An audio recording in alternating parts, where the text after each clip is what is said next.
Okay, so obviously we're working on factorising here, and there's a couple of different rules we can follow. We've got our difference of cubes, we've got our difference of squares, a minus b, a plus b. Well, our difference of cubes, it's a similar rule, but you're just going to have to remember them, boys. There's not much in terms of understanding. It's more about memory. I guess the key is, if I've got x cubed minus a cubed, I just start with an x minus a, okay? And the thing to remember is that's the only negative sign in all of it. And then it's just the first term squared, multiply them together, the last term squared, yeah?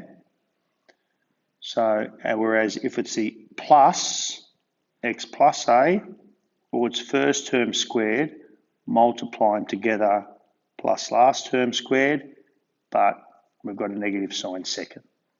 All right, so that's the two rules. So if we have an x cubed plus a cubed, we start with x plus a. If we have an x cubed minus a cubed, we start with an x minus a.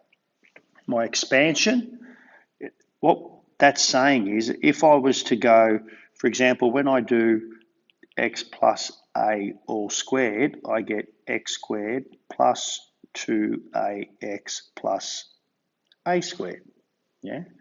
Now, I don't get x squared plus a squared, remember? All right, so my cubic expansion, that's the result of having x plus a times x plus a times x plus a, all right? And if I expand all those terms, again, the trick is, first term is cubed. If you like, the second term is to the power of 0, which is the a. And then let's just put in the second term. So x squared goes down by a power, a comes up by a power. In fact, we'll just change the order of that. Let's go a increases by a power, x decreases by a power, a increases by a power, x decreases by a power, and then a increases by a power and x decreases by a power to give me a 0, okay? And if I've got a plus, all of them are pluses, all right? If I think about the minus one, it's exactly the same thing, except the number I've got negative a. So if you look at the first term here, that becomes a minus a, so I get minus out the front. A squared is positive, so that's a plus. A cubed is negative, so that's a minus, okay? So that's the order of the terms. The only thing you have to know is that we start with a 1 out the front, 1x cubed, 3ax squared, 3a squared x, 1a cubed, all right? So really they're just two expansion rules that you probably have to memorize. Look, you can see down here, we could just use our calculator to factorise as well, so we get that. It's just something to be aware of. Look, I can't think of too many tech-free situations where you'll have to come up with this without access to your notes, you know what I mean? But having said that, let's have a look at these examples. So we've got x cubed minus 27, so that's the same as x cubed minus 3 cubed. So that's going to be x minus 3 in bracket first term squared. It's a minus, so it's a plus. Multiply them together, which is 3x, plus the last term squared, which is 9. Okay, so it just expands to that. All right. Here I've got 2x cubed plus 4 cubed. So it's going to be a 2x plus 4, which means I get the first term squared minus, because I need one minus in there, multiply them together, so I get 4 times 2x, which is 8x, plus the last term squared.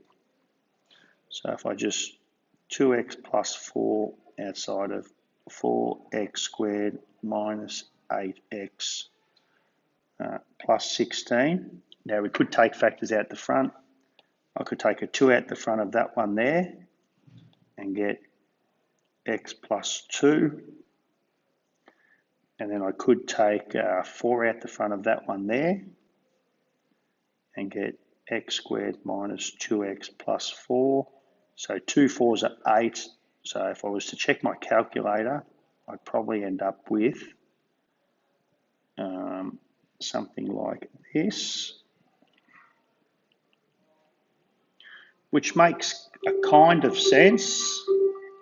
There's the 8 out the front, and at the start there, I could have taken the 8 out the front and got, could have taken the 8 out the front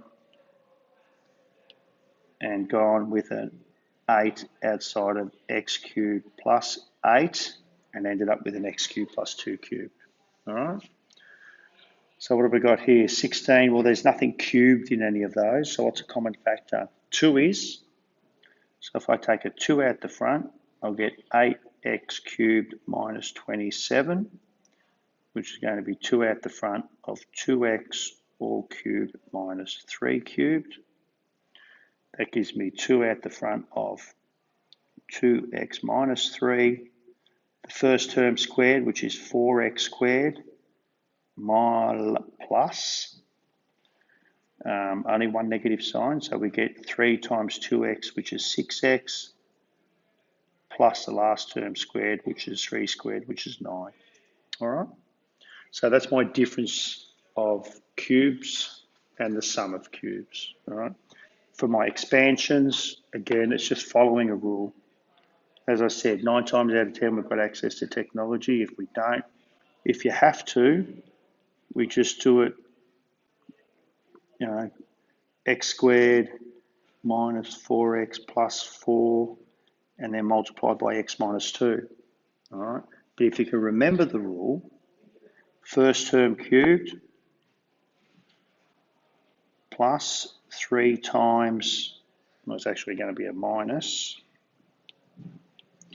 I know it's a minus because it's just going to be negative 2 to the power of 1. So 3 times negative 2 times, or actually we'll do it that way even, 3 plus 3 times negative 2 times x squared plus 3 times negative 2 squared times x plus negative 2 cubed. So then our signs will fall out, x cubed minus 6x squared, 3 4s are 12, plus 12x minus 2 cubed, which is 8. All right. So I guess in some ways I just remembered the pattern. 1, 3, 3, 1, and each term's, you reduce the power on each term as you go along. We come out, again, first term cubed, 3y cubed plus 3 times 3y squared times 2 plus 3 times 3y times 2 squared plus 2 cubed. So I get 27y cubed plus 3y squared is 9y squared times 3 is 27 times 2 is 54. 2 squared is 4 times 3 is 12 times 3 is 36. 2 cubed is 8. All right, so look, take your time, expand it if you have to. All right. Obviously, if we've got access to our technology, it's happy days. X cubed minus 2x squared minus 5x plus 6, pop it in on our CAS, we factorise it, we've got the factors. All right. So again, another range of skills and things. This is more about memory. Have the sheet in front of you, have the rules in front of you, and just try and practice them. Righto.